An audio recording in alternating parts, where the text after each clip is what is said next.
Name something more American than being bankrupted by your medical bills. Oh, Anybody? No. I can't. However, if you feel the need to treat some ailments and cure some sickness, I've got some ideas for you. I'm not going to say they're good ideas, but they're ideas. And today we're going to dig into some old-timey remedies.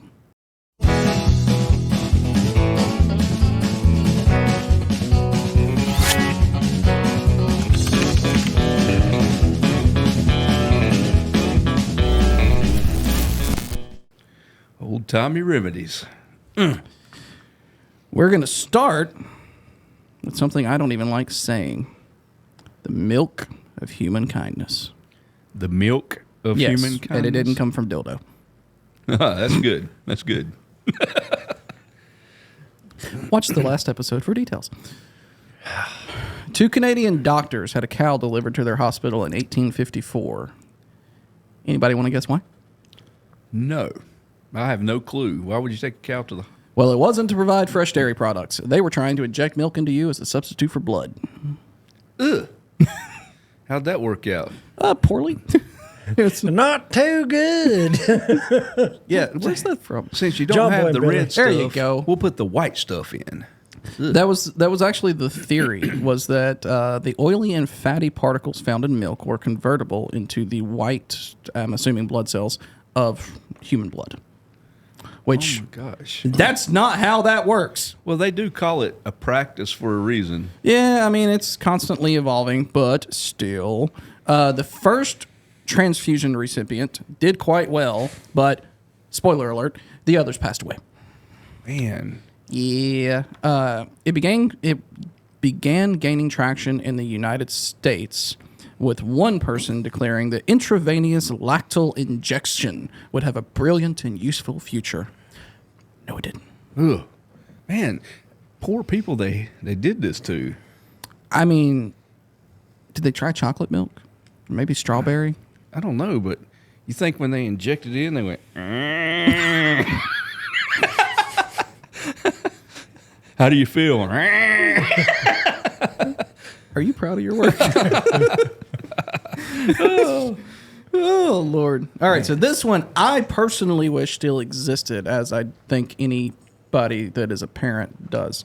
So what'd you use for teething when it was small? They had these little teething rings. Yeah, teething rings, like a gel. What about you? Teething ring. Yeah. How about morphine? That might have been Anybody? better. I bet it worked. Anybody? I bet it worked.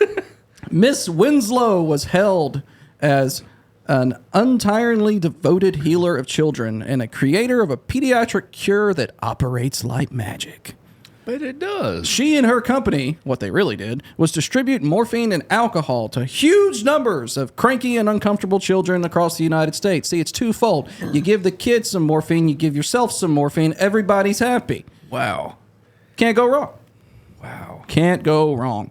Created in 1849, Miss Winslow's soothing syrup claimed to calm young children, soothe their teething pain, relieve their constipation, which, side note, no, that's not how opioids work. Yeah, that's the opposite. Clean their teeth, and more. By 1868, the company was shipping, think about that, 1868. They were shipping 1.5 million bottles annually. Good Lord. Oh, my gosh. That's a lot. Testing showed that 1 teaspoon of the 25-cent liquid delivered the equivalent of 10 times the then recommended maximum dose. Side note, morphine was actually used in kids then. For youngsters. And the company advised dishing out the amount 3 or 4 times daily. Did it Good kill Lord. them? Killed a lot of people. I'm sure it did. A lot of people. In 1906, the FDA required that they identify their ingredients and criminalize selling adulterated or misbranded or poisonous or I don't know that word, food, drugs, or medicine. So that went from 1868 to 1906. So 50 years, basically. Gosh. That's crazy. Yep.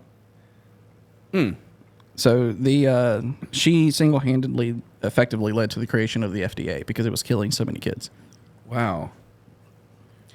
But if you happen to have a bottle for science. Just saying. Goodness. That's insane, man. That one sounds more fun than the next one, though. It really does. So everybody knows what rheumatoid arthritis is, right? Well, they used to treat it with whales. Whales? Whales. Like the big fish? Yep. Like Moby Dick. Yep.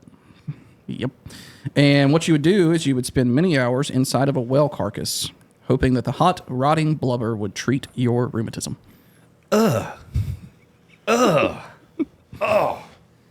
Gosh, man. Haven't you ever wanted to just cozy up inside a decaying fish? You just never had a spare Thursday where you're like, you know what I'd really like right now? What are they thinking? I don't know. What would make them think that? Okay, this thing's dying and rotting. Hey, wait a minute. Let's get the arthritic over here. Throw them in the well and see what happens. The well or the whale? Whale. Okay. Cool whip. They're getting on me about my southern slang. It's Can't not help it. slang, it's pronunciation. It's your Okay. complete inability to speak English. You make a mockery of this language, and it's insulting. And I like it. I like it. Oh, God. How long do you think you have to stay inside? Keep in mind, this is An the hour. 1800s. This is the dumbest treatment we've heard thus far. How long do you think it was recommended to stay inside of this rotting fish? An hour? I'd say a day. 20 to 30 hours with occasional breaks. Relief was said to last up to 12 months. The theory was that the heat and gases emitted by the decomposing carcass were believed to create a rich sweat box of healing compounds. As to the treatment's origin, some reports point to a drunken man who stumbled into a whale carcass and later emerged free from rheumatism. So How do wait- you stumble into a whale carcass? I don't know. I feel like it's kind of hard to miss a giant whale. So wait a minute. Let me ask. Sure. Are you saying they caught a whale, and did they keep it in the water, or No, was this it was dead- on the shore, dead, decaying, rotting whale. Oh, my gosh. Many desperate patients climbed into a hole carved into the carcass of a whale that had been brought to shore for this rather distasteful treatment. That's terrible, man. You could always build a fire inside and eat fish the rest of the day. It'd be like that canned fish that smells so bad you see Yeah, everybody. no. After newspaper reports publicized the carcass treatment, it spread to the United States and Europe, which makes me wonder where it originated from. The treatment's popularity ensued in spite of the notable stench. Quote, "Great blasts of gas and horrible bubbles would gush out around us," one patient wrote. "Everyone I met afterwards shied from me. A leper could not have been avoided more." I bet. Ooh, that's nasty, man. Yeah, it was... That one's pretty Yeah, rough. that's the epitome of I've- disgusting. I've never been that desperate. But would you rather do that or the cannibalism cure? Oh, no. Like you're curing cannibalism No, or curing like- something with cannibalism? Sipping human blood, smearing human fat, munching on dried flesh. These are not the rituals of some grisly cult, but common behaviors practiced for centuries in the hopes of achieving good health. Ugh. Yeah, I don't know. Give me the morphine. right. That's been the best one so far.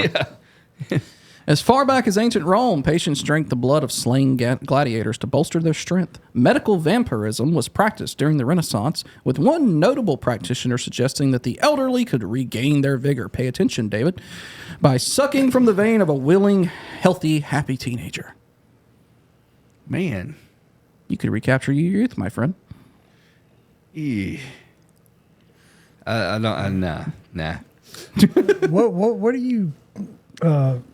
What are you trying to say? I'm trying to say you're old. That's what I was picking up on.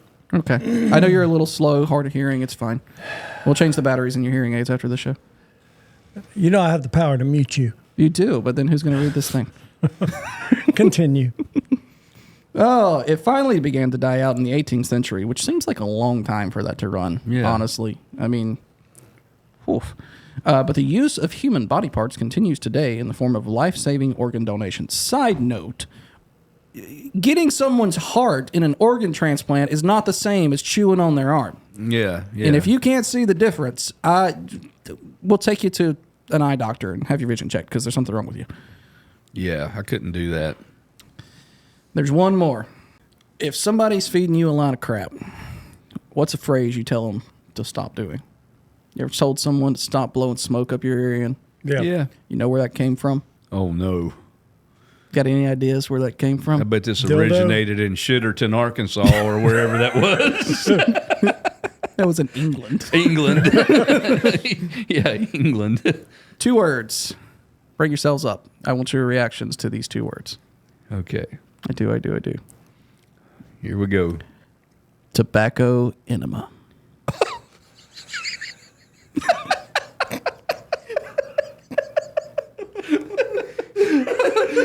We've smoked it. We put it in our mouth. Now we're going to shove it up our rear ends.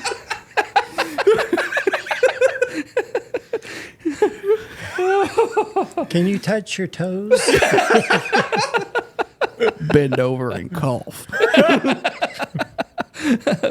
Tobacco enema. Huh. Believing that it would stimulate respiration, providers would blow tobacco smoke into the rectums of drowning victims. Wait a minute. They want to stimulate respiration from the other end. Normally the air comes out that side, not in. Okay. Go ahead. I'm sorry.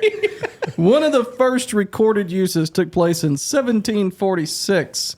After a man's wife was pulled from the water amid much conflicting advice, a passing sailor offered his pipe and instructed the husband to insert the stem and blow hard.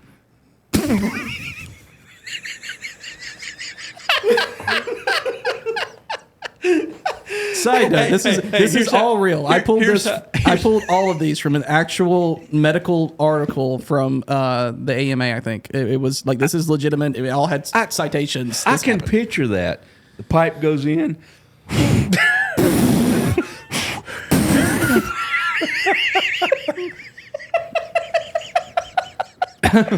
The woman seemed to have quickly regained consciousness. I'm sure she did. Though perhaps simply from the shock of having a fire placed beneath her bottom. Did her eyes look like? The approach became so popular in the 18th century that a humane society placed resuscitation kits along the river and promised to pay a reward for anyone who rescued a drowning victim utilizing the kit. Oh my gosh. Wow. It gets worse. Wow. After physicians realized that using one's mouth to deliver the enema could be disastrous, one could accidentally swallow some germ-ridden stool, for example, they replaced the method with a bellow-based one. So just imagine, when this started, they didn't think I should invent something or use a pipe. They just went straight in. Is that where the term "kiss my butt" came from? Maybe. I don't know. Yeah. So soon they gained in popularity treating other health problems from headaches to hernias, stomach cramps, and cholera. Oh my gosh. All from a tobacco enema. So the next time you get charged $478,000.22 for a Band-Aid at your local ER, just remember, it could be worse. Hey, just go buy a pack of cigarettes, tear them things open, soak them in a little bit of water, I guess, and help the old shoot. And Tony's going to try it for science. No, Tony ain't. That's probably where they came up with the bee sting cure. With the tobacco. I've actually That's had not- people do that to me. I haven't. But have you? What do you do to a jellyfish sting? They say pee on it, but Yeah. I don't know. It doesn't work. Don't do that. How do you I've know? never been stung by a jellyfish. Okay. In researching this, I came across an article that said that, and they broke down like the chemistry of it, and they're like, "Yeah, this is just stupid. If you just want someone to pee on you, go pay money like a normal person." Pay money like a normal person. That was the long and short of it. Not done that one either. Right. No. Although I have been peed on by the Well, I grandkids. mean, we're parents. Yeah, I remember Brittany laying the baby at the bottom of the bed, going to change his diaper, pulled it down, and next thing I know, I'm laying up here, and this thing goes. I'm like, ah! If only I had the bidet at the time. No, I could have cleaned right up. no. Wrong. If you'd have had your stupid, overly complex drone umbrella, it could have just shielded you. Yeah, been like, I got you, Tony. Whew. For those of you who hadn't seen the other show yet, go back a couple episodes. You'll find what we're talking about. Yeah. You're not ready. Yeah, 'Cause this I has got to wasn't. be the last one for sure. And just to say, I'm surprised we pulled this show off after the last one. So if we all seem a little red in the face, it's because we are. The episode that should release before this one about killed us. Oh, it did. Yeah. Yeah. And we had a lot of banter in between. I don't recall banter. I recall not being able to breathe from laughing so hard. Oh, my side was hurting. And Dave was getting choked up over there. We probably had, about a 7-8 minute laugh. Oh, it was a long Laugh-a-thon. time. It was a long time. Then when you started choking, I thought we were going to have to go get some tobacco and use the old water bottle here and Try an enema. hook him up. Come here, boy. That ought to fix it. Yeah. If you ever hear Tony in a dark alley go, "Come here, boy." Run faster. It's worse than hearing banjo music. For real. Oh, goodness. I got nothing else. That's it. Hey, well, Is that gonna be at the end of every show now? Hey, were you grateful it's over? Yeah. oh, man. Well, wherever you go, Whatever you do. stay bona fide.